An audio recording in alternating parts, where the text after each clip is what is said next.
Pereiro do Chá House by Valerio Olgiati in Portugal.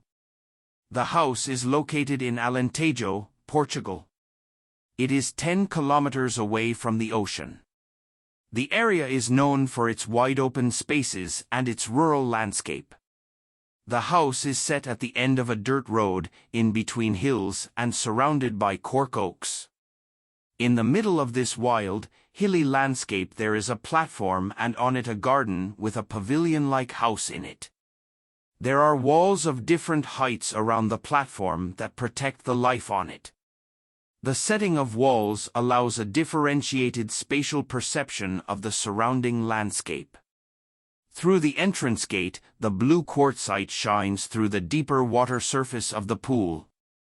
From the room with a concrete sofa, there is the only opening towards the north, which allows a view over the illuminated garden and the pool into the wild landscape.